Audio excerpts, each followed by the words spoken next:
So I think a lot of our readers really appreciate some of the questions that you ask about faith, because we have, I think among progressive Christians anyway, there are a lot of kind of recovering evangelicals who would resonate with a lot of the things that you pinpoint as problems, in the evangelical kind of subculture. Sure.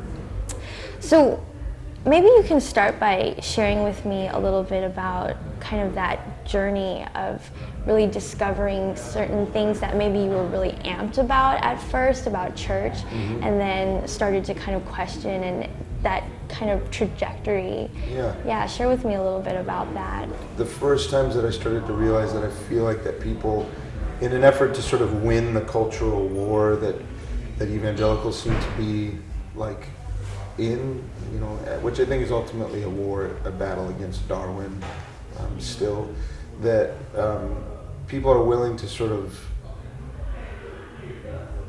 maybe not be intellectually honest about certain things.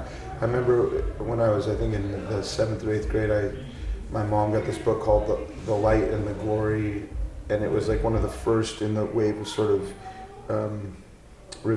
Christian revisionist history of the United States. All the founders were, born again Christians just like we are, and they all of that stuff, and it just dawned on me like, oh, okay, well, I can't really trust the leaders of this movement or the people who seem to be in charge to be intellectually honest and looking at this stuff. They're just trying to stack the deck so that they can get a leg up in the cultural battle. Right.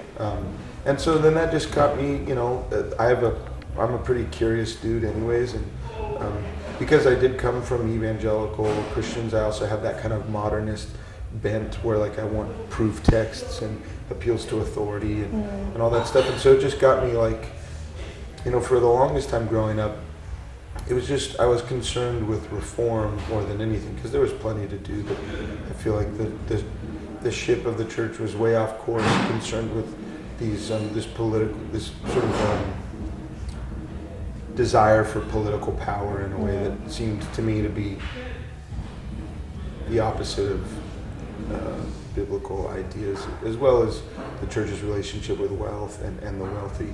And so that was enough, but at a certain point when I really started looking at the foundations to try to get those things right, I started realizing that there are all these fundamental assumptions that I had made all growing up, from the inerrancy and authority and inspiration of Scripture to just the mere existence of God in the first place, and all these things. And I thought, well,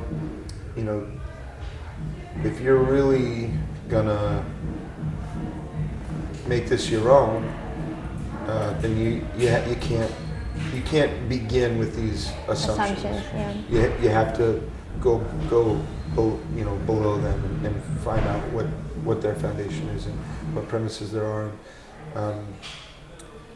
I don't really see a lot down there in that way. And so, but the point being is that people, I have to go with my gut about these things and try to figure out what I think is right and what I think is true. And I'm really encouraged when I see other people doing that, even if we all come to very different conclusions, of course. I want to ask about the connection between the evangelical church and the religious right that you are really outspoken about in the previous administration. So do you sense any shift in that relationship now post the Obama administration? Well, yeah, I think that, getting beaten in that last election was a very good thing for the evangelical church, because they had to it made them scramble, and basically it caused the evangelical church at large to do some badly needed self-reflection. And who knows what the outcome of that is going to be, if it'll be deep enough self-reflection to actually achieve a good outcome or not. There's, in some sectors of evangelicalism, self-reflection was sort of interrupted by this healthcare debate and the intense sort of deceitfulness that has been, I think, coming from the Republican Party on that and all of this. Although I know people who I love very much who cite the deceitfulness coming from the Obama administration on that, and it's just this. It's the same kind of like impenetrable gridlock that has been a part of the culture war forever, and we just got a little bit of a break from it for a second, and I thought that was such a good thing. And there are a lot of evangelicals that are sort of maintaining that posture of self-reflection. But when you're winning all the time, and you're in charge, and your leader is apparently incapable of self-reflection, it doesn't inspire a lot of people to do it. And I think that's the most important ingredient in any endeavor, movement, whatever. Yeah. You mentioned justice a couple times. And obviously, we're a social justice publication. Yeah. And are there any issues in particular that have been really gauging your attention these days? There was this quote that when my buddy and I were at Festival of Faith and Music at Calvin College this last year, that Cornell West spoke, and he said that justice is what love looks like in public. And there's this, one of the common, the themes that I still feel like I have in common with Christians, or that I can at least make reference to, is when Jesus is asked to sum up the law, and he says, love God and love your neighbor as yourself, and the idea that love is sort of like the core value, and then he expands what their definition of that might have been with the Good Samaritan and these things, and just the notion that, which I think you guys exemplify anyway already, and I hope that some of the more right-leaning Christians can come around to the notion that that's the job of Christians. Yeah. That's their mission. Yeah. Here on earth. And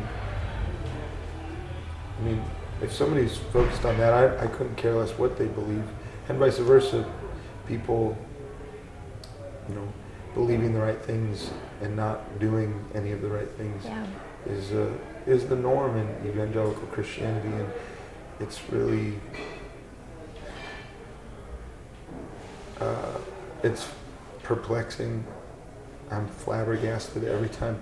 It's a culture shock every single time that you run into it. That basically there's this whole movement of people who are ostensibly believe the right things, but are like the pawns of the military-industrial complex, basically, when it boils down to it. I mean, that's behind the curtain, of course, but that's the thing, Yeah. It's just too bad. It seems like high comedy also. It seems, it just seems like a very twisted joke. Yeah. Ironic, all those things. Yeah, but I think a lot of it is because they're so beholden to not asking questions, which is why asking questions is maybe the best thing that people can be doing. Yeah. It is, and I can understand the impulse. I mean, to have a cultural identity that is defined and that you can sort of broadcast easily is a deep impulse, I think, and I understand that. Conformity is a really deep impulse. Also, just the fear of, just this battle that people are locked in with against Darwin, and then with the hijacking of the evangelical movement that Reagan, Bush, I think Clinton helped out with that in a funny way too, ironically enough. But yeah, that all those things come into play in a way that I empathize with their concerns, but it just strikes me as being so fundamentally misguided. But at the same time, I think there is common ground to be found. Sometimes it just takes a lot of digging around, to do it. Yeah. So, and ultimately, I think that's the point. No mission that I have is more important than maintaining community with the people that I'm around, and that, you know, and attempting to reconcile with people. Godly, I think, is a Christian notion as well. I just don't think it's uniquely Christian. Yeah. And, so. Yeah. So many of your songs are real kind of statements or declarations about what is wrong with this world. Are you writing those just for yourself, or do you ever hope that that will cause your listeners to also question? Well, I mean, I always kind of think of it like in class, you know, back in school, and if the extrovert raises their hand and asks the question, then like the 5 or 6 introverts around them are just like, oh, I'm so glad that they asked that question, because I really wanted to know the answer to that too. And just for me, so many times that a way of thinking was just opened up just because somebody spoke truthfully about something, just said what was going on with them, and I thought, oh my gosh, that's a way that one could think about that, and then it would just open up this whole other avenue. And so I don't think that it has to do with me so much as just I might be the extrovert in class, you know, on a particular day or in a particular class that says, this is kind of how I'm feeling about it, and then other people will be like, I mean, that just it all works together in that way, or I tend to think that it can. So yeah, so it is then just for me and trying to work through my stuff, but if I do that in front of certain people, then maybe it'll open up ways of thinking about it. Yeah. You know, that but yeah,